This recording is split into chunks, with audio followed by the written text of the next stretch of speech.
G.E.N.I.S.I.S Divers, allies, G.E.N.I.S.I.S and people of the galaxy who may be hearing this. This is the Forge Master of the Holy Faith of G.E.N.I.S.I.S Prime speaking on behalf of the High Priestess of the G.E.N.I.S.I.S, and it is my pleasure to transmit this record of historical significance to you all today. Over the past several days, the G.E.N.I.S.I.S have been in talks with the recently founded Independence Concord, a group of non-loyalist factions aiming to work together to secure the peace, safety, and sovereignty of peoples who wish to no longer be subjugated under the boot of Super-Earth.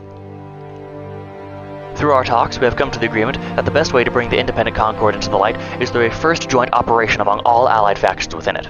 This operation would not only demonstrate the strength of the Concord, but help to both clarify and solidify its goals and ideals in the future, as well as be the first multi-faction alliance to answer a distress call from the G.E.N.I.S.I.S en masse.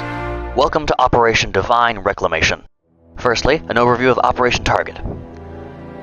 The main target is the successful liberation of the planet G.E.N.I.S.I.S Prime, referred to in the G.E.N.I.S.I.S language as Du'un-Pai-Fa, and otherwise known by the Rictus sector's inhabitants as the Blue Jewel of Rictus. It is the only planet on which the G.E.N.I.S.I.S have found their faith to be the strongest, and stands as the only holy world in the southern portion of the galaxy, marking it as both a high-value planetary body and one of the few remaining holy worlds that have not been subjugated by Super-Earth, though it has been the victim of several genocides against the G.E.N.I.S.I.S before. Each time, the goal being the extinction of the G.E.N.I.S.I.S as a people and a faith. Once by Super-Earth on 4/2/2184, which led to the near extinction of their people, and several times by the Illuminate, the very heretics who now defile its sacred ground. Gaining its legal independence from Super-Earth through the Ministry of Truth on 6/10/2185, while the institution was under the command of Pondra the Radio Angel, G.E.N.I.S.I.S Prime is one of the few planets in the southern galaxy to declare independence from Super-Earth while maintaining a mutual defense agreement and non-aggression pact. However, given the current state of this planet, it is clear that Super-Earth and the loyalists who follow them have refused to honor this agreement and instead have left the Holy World to die at the hands of the heretics. Originally, this planet had 6 holy cities: Heplan Fortress City, Old Henebrand, Trepakog Municipality, Homranau City, Helarinyan City, and its capital holy city, New Atlaran. During Super-Earth genocide against them, 4 of these 6 holy cities were destroyed, leaving only New Atlaran and Heplan Fortress City standing. The planet was then continuously attacked by the Illuminate 8 times, with the 8th attack leading to the Illuminate toppling the remaining 2 cities, an action that was originally intended to be prevented by Operation Belt Buckle, a preventative measure to secure the southern belt of the galaxy and prevent the heretics' push northward. However, the G.E.N.I.S.I.S Divers and Psycho Force were left to die by the majority of their allies. This forced the G.E.N.I.S.I.S to perform an exodus through the Tower of Babel, seeking refuge on Seychelles Beach in the Cancri sector, and later joined by their galactic neighbors the Psycho Force soon afterwards.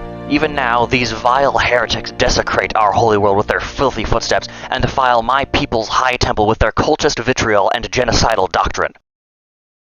Noting the brief overview of this holy world's history of a near constant siege and genocide, now we must move on to the reason why this broadcast has been received by your forces.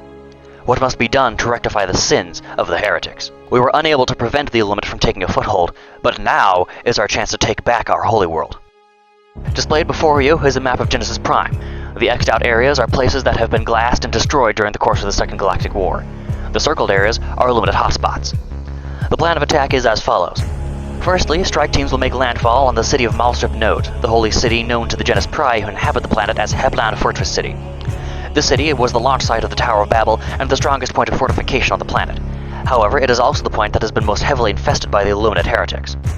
Taking back the city will push out the Illuminate from their strongest fortifications and grant the G.E.N.I.S.I.S an area within which there will be no Illuminate anti-orbital installations to stop them from making landfall, allowing the main joint force to follow suit, and once landfall is made and Heplan Fortress City is secured as a foothold, all forces will converge on the city Super-Earth refers to as Birth.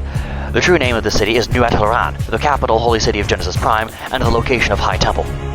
When the city is reclaimed, so will be the required equipment to reactivate the orbital defense net that was constructed during Project Vivaldi. From there, the campaign is pretty simple. Kill every Illuminate and Volus that dares step foot on the Holy World. Once the cities are liberated, forces will spread out across this planet to wipe out the last of the cultist forces, and, if successful, will lead to the liberation of G.E.N.I.S.I.S Prime from the heretics, and returning to the control of the G.E.N.I.S.I.S who by divine right are the rightful inheritors of the Holy World. It is by the will of bad men that misfortune befalls the soul, and it is by the will of the faith that these sins will be atoned. And by the will of the goddess that the will of bad men may be turned back into the light so they may strike down at evil and be absolved of their heresy. For today rises a new sun over the holy world, and with it a new dawn to cast the light of the goddess over this world, sacred over all others, a light that will burn away all who seek to harm the good and the kind, and cleanse this universe of all evil as our goddess commands. When we reclaim our holy world, and we will reclaim our holy world, it will mark the dawn of a new age for the human race and a new dawn for the G.E.N.I.S.I.S. And through it, we will cleanse this universe of all evil. It is by the laws of our faith, and the faith of our people, that we know it is our goddess who wills this crusade. For as the hammer of eternity strikes once more at the white-hot steel of war, forging it into an immortal symbol of our freedom, we pray that those who work the divine forge of the galaxy alongside us strike that steel with the same strength and courage as ourselves, and that the symphony of iron and blood that we forged together echoes infinitely throughout the cosmos. Victory or death, my brothers, and may the anvil ring true. Natka eta eklitak, enst etepetsita rotakibutset. Oga drak titan and compa estepa, pe willen proctheta eta genus prae et eta duun paifa.